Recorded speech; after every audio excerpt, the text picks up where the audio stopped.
আসসালামু আলাইকুম। আশা করি আল্লাহর অশেষ রহমতে সবাই অনেক ভালো আছেন। অরেঞ্জ পুডিং নামটা শুনলেই কিন্তু অনেকটাই মন প্রাণ জুড়িয়ে যায়। হ্যাঁ ভিউয়ার্স, আজ আমি আমার এই ভিডিওতে আপনাদের সাথে অরেঞ্জ পুডিংয়ের রেসিপিটাই শেয়ার করব। তো প্লিজ ভিডিওটি না টেনে পুরোটাই দেখবেন। পুডিং কম বেশি ছোটো বড় সকলেরই অনেকটাই পছন্দের একটি খাবার।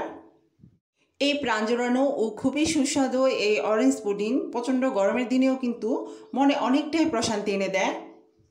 এভাবে অরেঞ্জ পুডিং বানিয়ে দিলে বাচ্চারা কিন্তু খেয়ে অনেকটাই খুশি হয়ে যাবে। তাজা কমলার রস দিয়ে দুধ ও ডিম চিনি দিয়ে খুব সহজেই কিন্তু আপনারা এই পুডিংটা ঘরে বানিয়ে নিতে পারেন। তো ভিউয়ার্স, চলুন দেখা যাক কীভাবে আমি এই অরেঞ্জ পুডিংটা তৈরি করলাম। পুডিং বানানোর জন্য আমি এখানে নিয়ে নিয়েছি গরুর লিকুইড দুধ 1 কেজি পরিমাণ। এখন আমি চুলার আঁচটা লোতে রেখে এটাকে হালকা একটু গরম করে নিব। একটু হালকা গরম হয়ে আসলে আমি এখানে দিয়ে দিব ফুল ক্রিম গরুর দুধ 1/2 কাপ। দিয়ে এটাকে আমি ভালোভাবে একটু নেড়েচেড়ে মিশিয়ে নিব। তারপর আমি এখন দিয়ে দিব 2 টেবিল চামচ কর্নফ্লাওয়ার। এটা হালকা গরম অবস্থায় কর্নফ্লাওয়ারটা দিয়ে সঙ্গে সঙ্গে নাড়তে হবে, নেড়েচেড়ে ভালোভাবে মেশাতে হবে।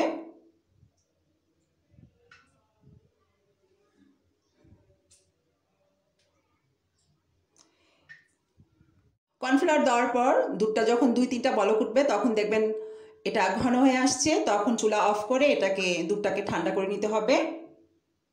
যে পাত্রে আমি পুডিংটা তৈরি করব সেই পাত্রেই আমি ক্যারামেলটা তৈরি করে নিব। তো ক্যারামেলের জন্য এখানে 5 টেবিল চামচ চিনি নিয়েছি। আর চুলার আঁচটা খুব লোতে রেখে এই ক্যারামেলটা আমি তৈরি করব। এখন আমি দিয়ে দিব 2 টেবিল চামচ পানি। খুব হালকা লাল হওয়া অবস্থায় এটাকে আমি নামিয়ে ফেলবো। তো এখানে আমি ফুড কালার ইউজ করেছি, অরেঞ্জ ফুড কালার। এটা দিয়ে আমি আরেকটু নেড়ে চেড়ে এটাকে ক্যারামেল তৈরি করে নিব।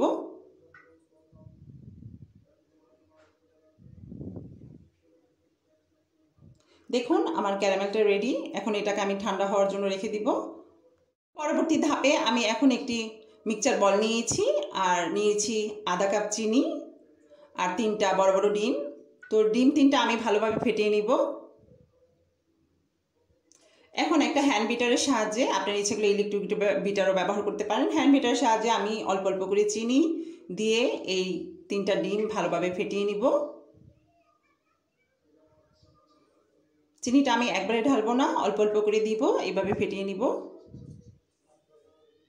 আর আপনারা অবশ্যই চেষ্টা করবেন নর্মাল টেম্পারেচারে রাখা ডিমটা ইউজ করতে। আর ফ্রিজে ডিম হলে 1 ঘন্টা আগেই এটা নামিয়ে রাখতে হবে।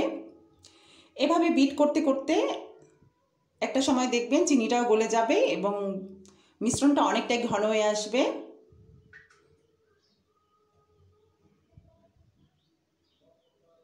মিশ্রণটা ঘন হয়ে আসলেই আমাদের এই মিশ্রণটা রেডি হয়ে যাবে। দেখুন অনেকটাই কিন্তু ঘন হয়ে এসেছে।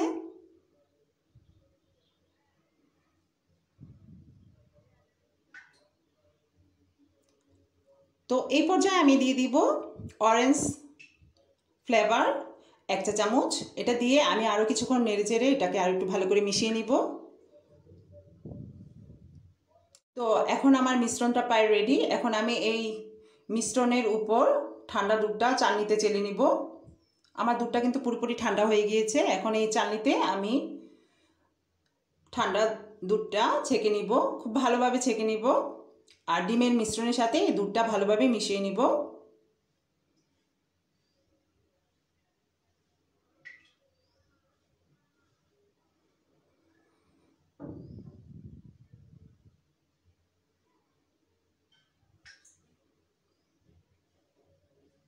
তো এখন আমি দিয়ে দিব কমলার রস আধা কাপ। এখানে আমি 2টা কমলা থেকে রস বের করে এটা ভালোভাবে ছেঁকে নিয়েছি। এখন আমি আধা কাপ কমলার রস, তাজা কমলার রসটা দিয়ে দিলাম মিশ্রণে এবং ভালোভাবে একটু হালকা করে নেড়েচেড়ে এটাকে ভালোভাবে মিশাতে হবে।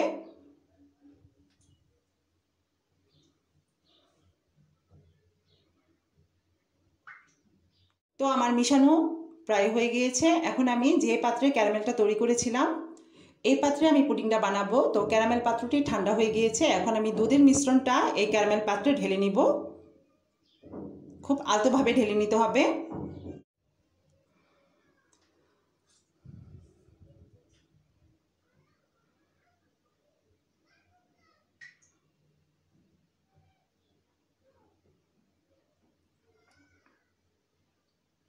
এখন আমি এই পাত্রে দিয়ে দিব কমলার খোসা আধা কাপ গ্রেট করে নেওয়া।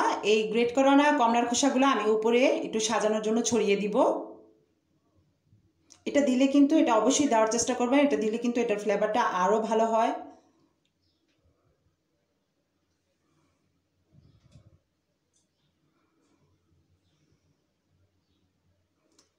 বাস আমার রেডি। এখন একটি ঢাকনা দিয়ে এটাকে আমি ঢেকে দিব। তারপর আমি এখন চুলায় চলে যাব। এভাবে গ্যাসের চুলায় একটি ননস্টিক হাঁড়ি বসিয়ে এটার ভিতরে একটি স্ট্যান্ড বসিয়ে দিয়েছি। এখন আমি পুডিংয়ের পাত্রটি এই স্ট্যান্ডের উপর বসিয়ে কিছু পানি দিয়ে দিব।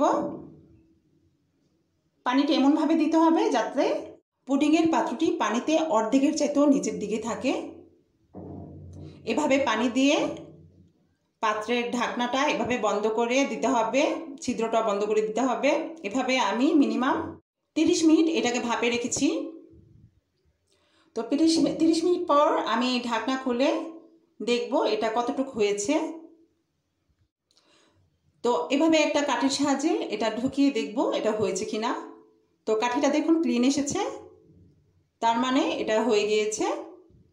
তো যেহেতু এটা গরম পাত্র, এটাকে ঠান্ডা হওয়ার জন্য আমি একটু ঢেকে কতক্ষণ রেখে দিব। এভাবে রেখে দেওয়ার পর আমি মিনিমাম 1 ঘন্টা এটাকে আমি ফ্রিজে রেখেছিলাম নর্মালে। 1 ঘন্টা পরে এটা নামিয়ে নিয়েছি। তো একটা ছুরির সাহায্যে এখন আমি 4-5টা এভাবে একটু কেটে নিব।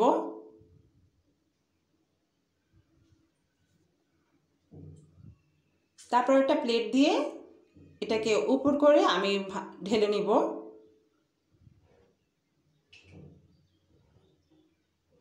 দেখুন আমার হয়ে গেল অরেঞ্জ পুডিং। এভাবে ঘরেই অরেঞ্জ পুডিং বানিয়ে কিন্তু আপনারা আপনাদের ফ্যামিলির সাথে শেয়ার করতে পারেন। মেহমান আপ্যায়নেও কিন্তু এই অরেঞ্জ পুডিংয়ের কোনো জুড়ি নেই। আশা করি ভিডিওটি আপনাদের ভালো লেগেছে। আর যদি ভালো লেগে থাকে ছোট করে একটি লাইক আর বেশি বেশি করে ফ্রেন্ডস এন্ড ফ্যামিলির সাথে শেয়ার করে দিবেন। আর সাবস্ক্রাইব করে পাশে থেকে বেল বাটনে ক্লিক করে আর নতুন নতুন ভিডিও দেখার সুযোগ করে নেবেন। আর আমার চ্যানেল যারা নতুন দেখছেন তাদেরকে অসংখ্য ধন্যবাদ এবং আমার তরফ থেকে অনেক অনেক শুভেচ্ছা। আর যারা আমার চ্যানেলে পুরাতন, যারা অনেক দিন ধরে আমার চ্যানেলটা ধৈর্য সহকারে দেখছেন, তাদেরকেও অনেক অনেক ধন্যবাদ আমার এই ভিডিওগুলো ধৈর্য সহকারে দেখার জন্য। এভাবেই পাশে থাকবেন আর বেশি বেশি করে আমাকে সাপোর্ট করবেন। আবারও দেখা হবে নতুন কোনো ভিডিও নিয়ে। ভালো থাকবেন, সুস্থ থাকবেন। খুদা হাফেজ।